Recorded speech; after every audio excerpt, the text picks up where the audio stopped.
Hello. Hello, AOS fans! It's the Agents of Sigmar. And in this video, we're going to be talking about Novus Malum.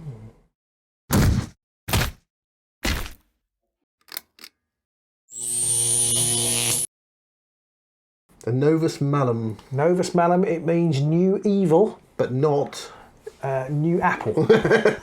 Novum Malus means new apple, apparently. Malus, I knew a malus was an apple tree, and I was like... If your family happened to talk Latin, like, casually, you like come we all and do. as we do, and Yeah. you come and go, oh, I've got Novus Malum, you're like, you got us a new apple! new iPad. But it's not, it's a new evil. A new evil. So, but it's not evil at all. It's not. It's a really nice, fundamentally not evil game, because it's made by Enviro Games.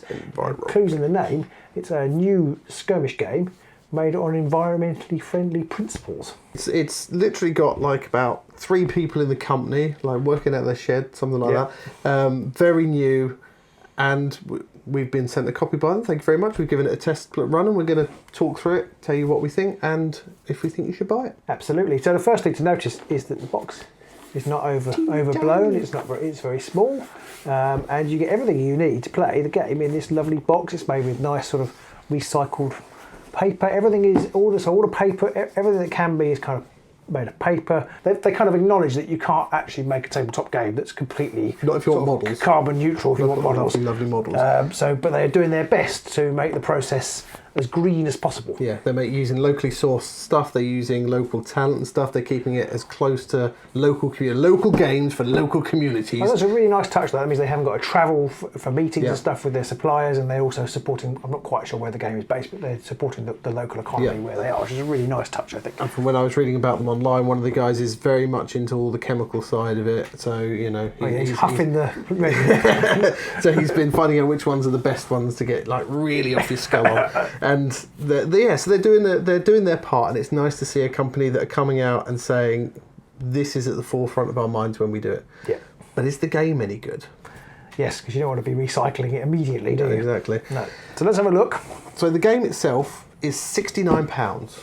You can buy it from their website, and you get, as said, in the box, you get some of these cards, which are the stat cards, and we'll talk about that very briefly in a minute.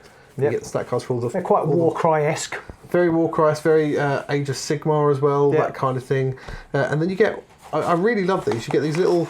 I mean, you probably don't get this in the final version. Ours came in these little paper bags. With yes, we don't know... I don't actually know whether this is just like a prototype or whether this is how it comes. But yes, everything comes with...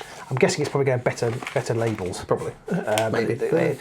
So each individual... There might be 1 or 2 models in each packet. You put them together. So they are resin.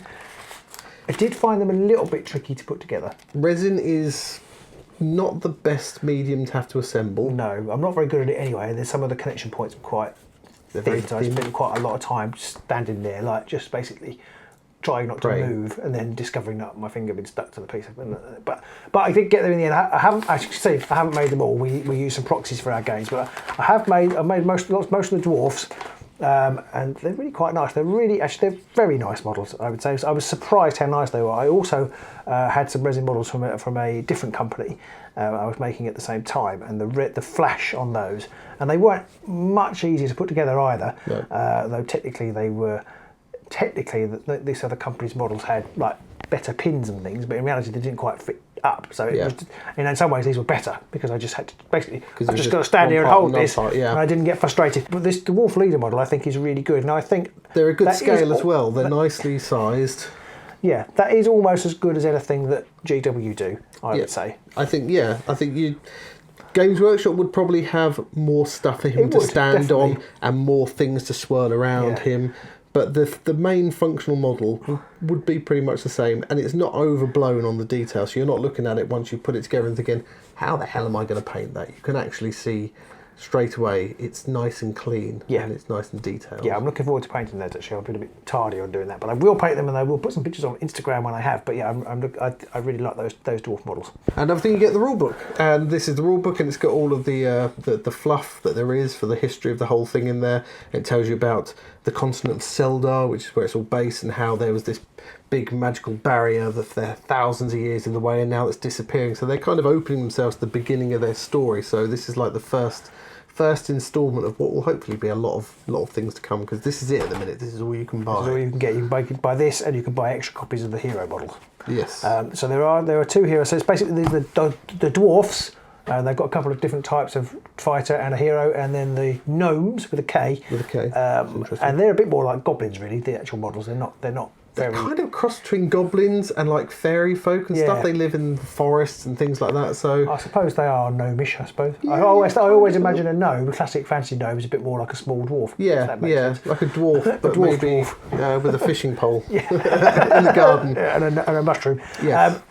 So there's basically they've got a leader and then 2 different types of unit as well in the box. Yeah, you get 26 models in total, 2 units of 6 for each side, and 1 hero for either side. So that was when you were writing the notes for this. I was so surprised that you had the same number of models than me. I just assumed because your models are smaller that you have more. Because you're dwarves, and I'm like the goblin equivalent. It's dwarves versus goblins. I used to have like 40 models. I was like really surprised because even when we were playing, I thought, oh no, you outnumber me, but actually you didn't outnumber me. It was quite bizarre. And the other thing you get in this box, which is all part of their eco-friendliness, is all the tokens, of which there's about 20, some I think, they're all the MDF laser cut ones, which some people will hate that and some people will like that. I don't mind it, to be honest. I think it's a good way forward, better than using plastic dice if you're trying to be environmentally friendly. And I actually quite like, some people love the smell of it. I have no sense of smell, so I don't know what it smells like. It smells like MDF. But yeah, my wife moaned that it was smelly when I first got it in the house. I don't mind the smell of the MDF stuff when you first get it, but it can be quite a strong burnt odour because of the laser cutting. Because of the burning. But I really like them. I like MDF tiles. I like MDF buildings and such like. It's a bit more tactical. Tactile. A bit more tactile. It's a tactical experience. Yes, it is, yeah. So then we'll move on to sort of a bit about the game mechanics. We've played a few games, so we can hopefully give you a bit of a quick rundown on that one. Yeah, there's several scenarios in the rulebook, and you can play through them. I don't think they're linked, but you can just play whichever one you want to. Yeah. And they're good fun. They're very simple. You play it on a 3x3 tabletop. You do need your own scenery, obviously. There's no scenery in the box. Yep. But I guess if they've got MDF context, they might do a range of MDF scenery. Who knows? Yeah. So you do need some other stuff to play the game. There's no dice in the box, but again, that cuts down on the plastic. Yeah. And we've all got dice. I'm going to say, if you play any sort of, if you're considering this sort of game, you must already have dice. Yeah, exactly. You just need basic D6 for it, so you haven't got a problem. It's literally only D6. The game runs over 5 rounds, and each round is broken down into 5 different stages. The first stage is like your initiative phase, where you decide who goes first, and it's not just each person rolls a dice, and whoever gets highest can do all of their stuff. You actually have these funky little tiles with numbers on. And you basically you can put them in a bag, or you just put them all face down. You randomly pick, and then you assign them to your units. And obviously, whoever gets number 1, they go first. And whoever gets 8 goes last. But you can also give them to your opponent as well, which is quite funky. You can sort of sit there and go, well, you might want to do something with them early, so I've picked up a number 8, so I'm going to. I don't want them to run away before I have the chance to shoot them. So I'm going to make sure they go towards the end of the round. Exactly. Backpedaling slightly, you've got your models. You can actually so you've got 13 models each side. You can break them down into up to 4 units. And I think you can include whatever in combinations that you like, and you have to include the leader in one of those units, which is quite nice. So that does mean you might have 6 tokens, or you might have 8, depending on how many units you've broken them down into. So once you get past that initiative round, you then have the movement round, which is pretty straightforward stuff. I think we're all used to that. Anybody's played anything. You will need a ruler for that, again, not in the box, but you've probably got something. And you can do various types of movement or standing still, so you can get bonuses for shooting, which we'll come on to, or running, or charging. Charge! There's then shooting. Before shooting, there's magic. Magic. One fighter if you're a dwarf, has magic. you don't get to do magic. No. The gnomes have their character can cast a spell. And if you're lucky, they might cast another spell as well. You have choice of 3, but you can only cast 1. Sorry, yes. And if you are lucky, you might roll a 6 and then you get to cast another spell. The spells are limited in their effectiveness, so you might ping somebody off here and there or something like that. So they don't break the game at all. They're not a bad thing to have, though. I missed them not having anything in the magic phase. I felt like it was totally unfair and very one-sided.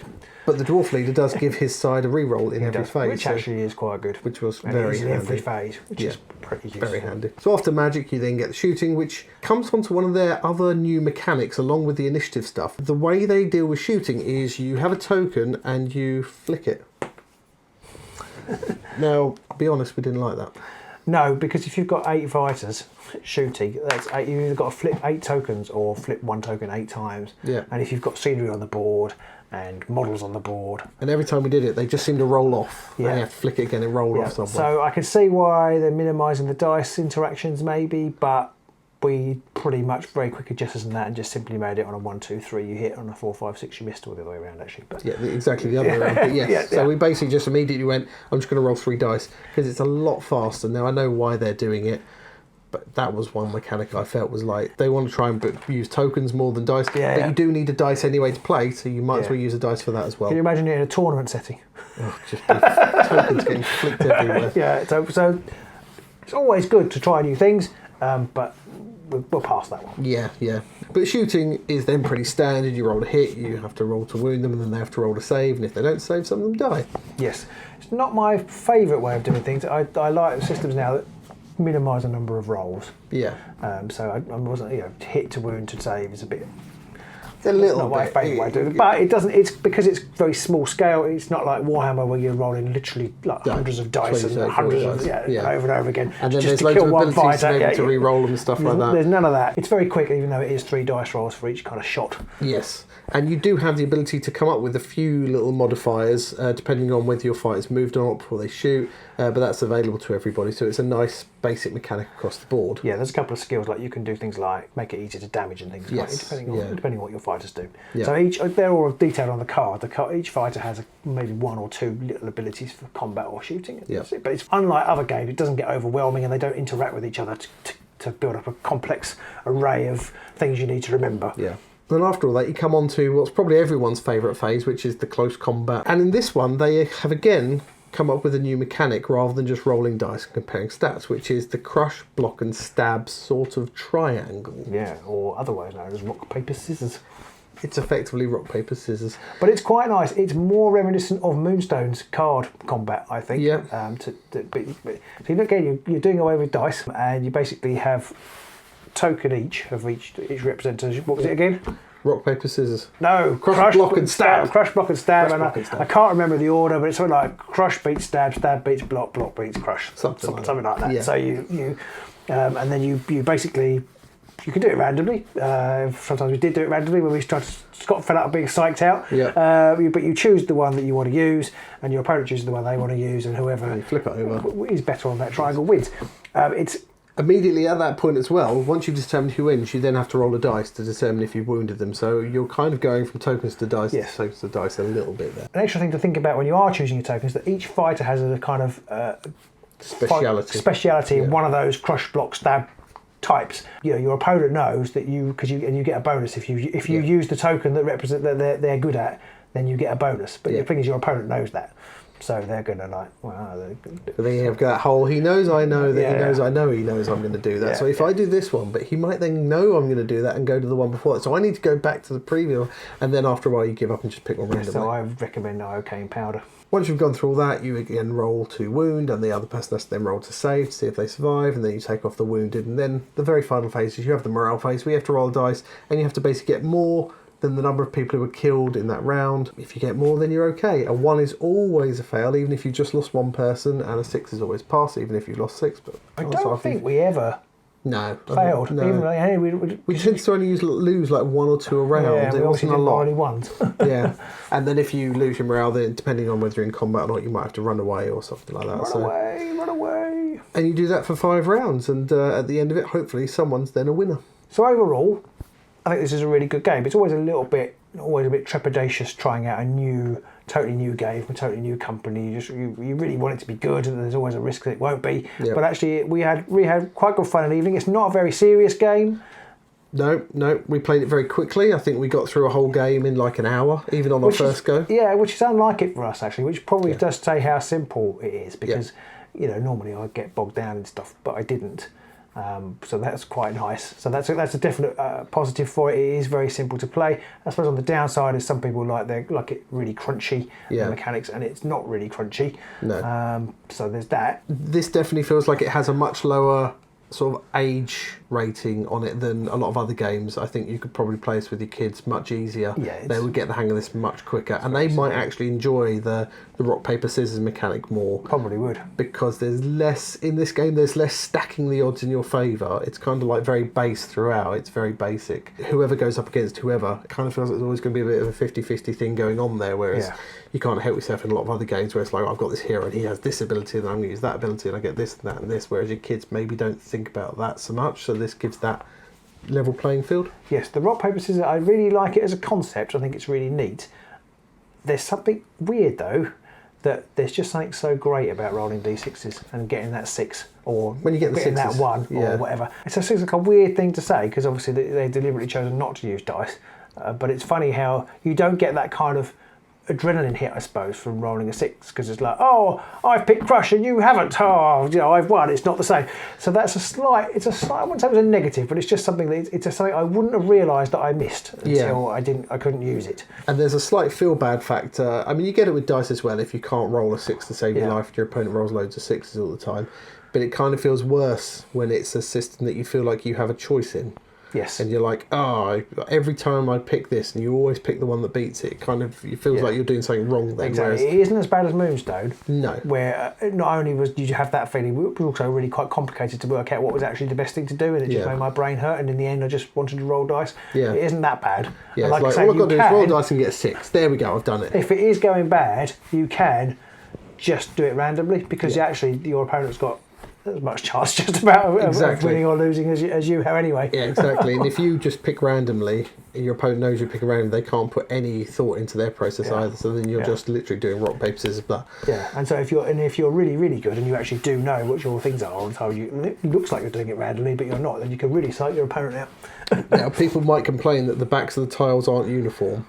So you might have to paint all the backs in the same flat colour or something, because they might go, oh, this one's got a little nick on the edge of it, or just because of the nature of the material that's slightly different, so you can tell which one they've got. I don't think most people who are playing this kind of game are going to be like that. No. I really like the round mechanic. I know we talked about it at the beginning, but that's a really... I love mechanics like that. I don't like... Well, I roll first, so I go first. I like the fact that you can manipulate that a little bit. I really liked it in games like Star Wars Legion, and I really like it in this.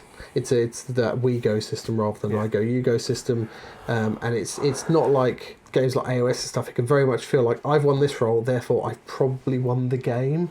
Whereas in this game, it every single one. Yeah, you know what we should do? We should play Warhammer Underworlds, where we have tokens, and that's the order in which you can activate the fighters. That'd be plenty. It wouldn't quite work because sometimes you don't want to activate a fighter, and sometimes you have 7 fighters in 4 turns. So there's drawbacks there, but it's a much nicer way. I feel it feels a little bit more interactive than just I win the roll, I get to do everything now. I guess one downside to simple games is they can, by their very nature, feel a bit simple. Yeah, so it's difficult. It's both a positive thing and a negative thing. Yeah, sometimes you want a little bit of crunch, but you don't want too much. And I think this game doesn't have a lot of crunch in it, so it's nice for a very simple skirmish. For me, that was a bonus. I actually like games like Marvel Crisis Protocol. They look like they're really good fun. You're going to be playing your superheroes, but actually, when you get down to it, it's a bit of a... You're just sitting there looking at a card for ages, going, I don't know what to do. Exactly, and you've forgotten to turn over something, and you can't remember that. You've got another card here. You might be able to play. Might have I just love that we could just basically sit down, throw some scenery on the table. It almost didn't matter that I did make a mistake with my deployment. It almost felt like it didn't matter where you deploy your figures. Yeah. You could just start playing and just have real good fun. Yeah. One thing I wasn't so keen on was I didn't feel like the heroes, and this may be a problem with it being a small game, heroes didn't feel very heroic. No. But I suppose if they were heroic and they just smashed everything up, then that wouldn't be very good when you've only got another 12 fighters on the pitch. This is true. If you've got Gimli and 6 Uruk-hai, I mean, we know who's winning in that kind of situation. So you don't want them to be too heroic. Because of that, they didn't really do a lot outside of what the regular fighters are doing. You had your wizard was doing a bit of stuff, but I mean, I don't think I even bothered trying to attack your fighter because another slight drawback, it is quite hard to kill stuff. So therefore, it was even harder to kill your hero. So I just thought, well, there's really no point. Now, some of the scenarios, it's not about killing. There's some of them I quite like those. There's some quite neat things where you have to like chase after some moving animals, and they can move about. And one game's in a river, and they wash the objectives downstream. So that's quite nice. That's quite innovative, and perhaps because we've only played 2 or 3 games, perhaps like trying to kill everything all the time isn't the way to play it. But it did feel like actually there's literally no point going after the hero, because they're more, because of the way combat works, they're more just hard to kill rather than good at fighting, if that makes sense. Yes, because your hero versus some regular dude, it's still rock, paper, scissors. Yeah. Now, if your hero does win, they might be able to do a bit more damage, but then most of the other fighters only have one wound anyway, so the dwarf who does more damage doesn't matter, he's still going to turn to pate And regardless. across 5 rounds, by the time you've actually got into combat, it's probably round, well, it's not going to be round 5, could be round 4, most likely round 3, so you haven't got very many combat rounds left. No. 50-50 chance of winning, effectively, not quite, but effectively 50-50, so you might only win one combat. Yeah. Yeah, it did feel like the heroes could be a bit more heroic, or maybe get some kind of bonus when they're in combat, something like that.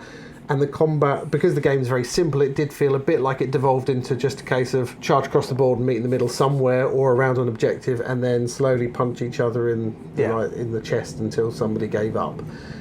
It didn't feel, once you got to that point, it didn't feel very dynamic. It was just, right, we're just in combat now and we're just rolling and we all need 5 or 6s or whatever. So that was a small downside, but as you say, the simple rules meant we could play a game in an hour, and therefore there wasn't too much riding on it. You hadn't. No, it didn't matter. Hadn't got to worry too much. We could set up, rack them up again, and we're still learning about. I still don't think our deployment was great, and we're still learning the game. And of course, at the moment there's only these models available. Maybe as other units come into play, if they're going to bring out new units, then the game will get a bit more interesting. And if you can, because of the way unit building works, which basically means you can include anything in any unit, then maybe it will start to get a bit more interesting of what you can do. You can do a few different things. There's a drawback and a good thing, I think. This is it. You buy this box, you have got the entire miniature range. You've bought them all. Which I think some people will love. There's something really quite good about getting in on the ground floor, and it's not a Kickstarter where you buy 18 metric tons of plastic that you never ever use. You will use every single fighter in your very first game. Every single game. Every single game you play. So, but on the other hand, you're not going to be looking at this going, oh yeah, I can collect a sweeping army of dwarfs. You're going to buy this, and then for the time being, that's going to be it. Yeah, I personally think that's a good thing. Some people might see that as like but what do I do next? Once I bought this, what do I get next? And like, you don't have to get anything else. That's the neat thing. You don't. No. So that could be a downside, could be a positive. I mean, one overwhelming positive, obviously, is that we're supporting a local company, a startup. It matters to them. Every box they sell is going to matter to them. Yeah. Whereas if you go to Games Workshop or people like that and you buy a box of 40k, you're not even a blip on their radar. No. So buying this and supporting a local company who are looking to try and make a difference to the environment and to the gaming community and to their local community is all just absolutely fantastic, I think. Absolutely, and if you're the sort of person who likes to get involved in a bit of kind of scenario design and whatever, I'm sure that the team at Enviro Games would love to hear from you and engage with you. Whereas if you send anything to Games Workshop, they just don't hear you. It's like shouting into a hurricane. Exactly. Unless you complain really loudly on a very visible platform, the chances are they're not even going to acknowledge you exist. Whereas I think these guys will probably be, and we're not saying if you email them they're going to respond to you or anything, but I just get the feeling these guys... Speed dial. I just get the feeling these guys, they care about the game a lot more right now, and there's only like 3 or 4 of them, so they are going to be more interested to hear that feedback. Yeah. So overall, I think if somebody was fairly new to tabletop gaming and maybe they had a few other board gamey type things and they were thinking, should I get this, I would say definitely yes. Yeah, definitely. Similarly, if you're not new to tabletop gaming, you want to try something a bit different and just have sort of beer and pretzels experience and not feel like your hobby is trashing the planet, then I would also give this a go. So I don't think there's a situation really in which we wouldn't recommend buying this game. No, unless you don't like standing for a reasonable length of time holding 2 bits of gluey plastic to hold together. That would be my only thing. So I think that's a resounding yes. Go and buy yourself a copy of Novus Malum. Absolutely. I'm off to buy myself a new Apple. So we'll see you soon.